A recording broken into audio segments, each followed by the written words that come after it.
The term quantize is just a fancy word for time autocorrection, and quantizing is one of the most used and misused MIDI edits within any sort of DAW program.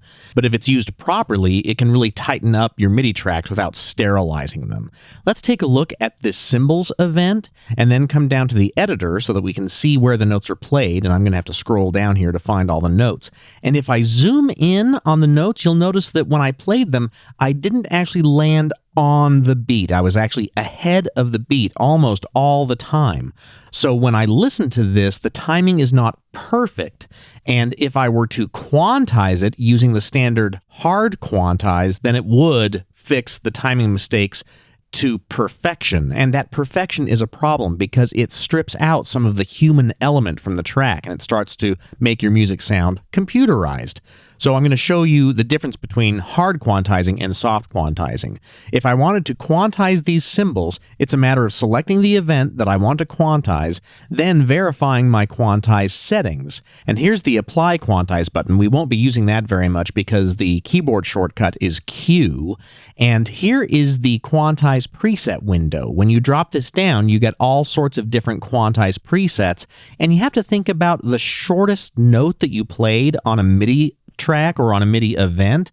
In this particular case, the shortest notes that I played were 16th notes, so that's where I'll leave them. So when the quantize is performed, it's going to push or pull all the notes that I have selected towards the nearest 16th note. So with that window programmed, I'm going to come to my cymbals event right here, and I'm going to type Q. And if we come down to the editor and zoom in here, you can see that all the notes now have been placed perfectly at their 16th note positions, or the nearest 16th note hash mark.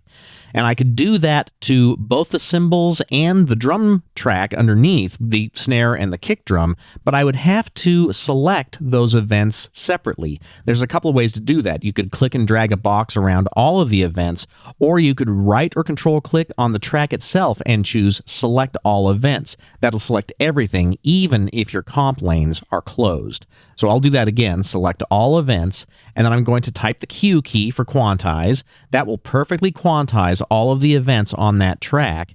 And if I wanted to quantize everything in this project, I would just need to select all of the events that I want to quantize. So now that I have the strings and the lead synth selected, I'm going to type Q. And now let's listen to this, but I'm going to mute the bass track because the bass track was played in time with all of the other tracks when they were not quantized. So what most people will do is they'll perform their quantization on all of their MIDI events before they go in and record the audio tracks. Audio tracks can also be quantized, but they can be more problematic. So let's just mute this right now and let's listen for measure 3.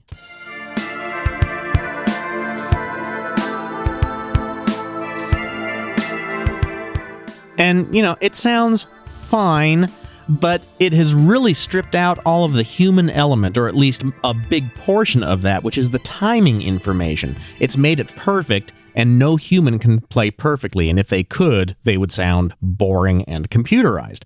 So I'm going to undo all of the quantization commands that I have already performed, and then I'm going to come to the quantize settings here, and I'm going to turn on soft quantize. Let's take a look at the cymbals again, and when I zoom in here on the editor, and I'll click on that event in the event display and type Q, look at what happens to the notes in the editor. See, they get closer to 16th notes, but they still don't land on the 16th notes. That's because soft quantizing will put them closer to the selected note range, but not perfectly do it. If you type Q a whole bunch of times, it's going to quantize them all perfectly eventually.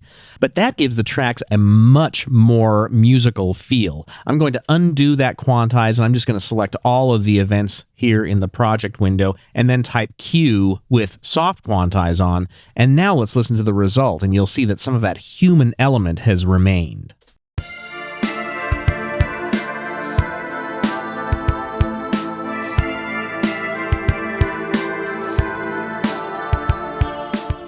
And that just has an overall better feel. Now there's more things that you can do in the Quantize section, so let's reveal the editor by clicking the Open Quantize Panel button right here. You can also get to the Quantize panel by going to the Edit pull-down menu and choosing Quantize Panel.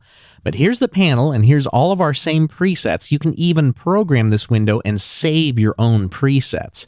But one of the things I want to show you here is the strength of the soft quantize. Here we have soft quantize on, and I know it's kind of hard to see because it's cut off. I don't know quite why it's cut off on my monitor, but it's currently set to 60%. So it's going to move those events 60% closer to the actual note value. But you could change that to any value. If you only wanted to move things 40% closer to the actual value, then you can program that soft quantize value here. And another great thing about Cubase is that it always remembers the original recording. So if you were hard quantizing everything and you just found out about soft quantizing and wanted to try that on an older project, you could select an event or series of events, then go to the Edit menu, choose Reset Quantize, and the original quantization will be restored to that event. And next I'll show you transposing.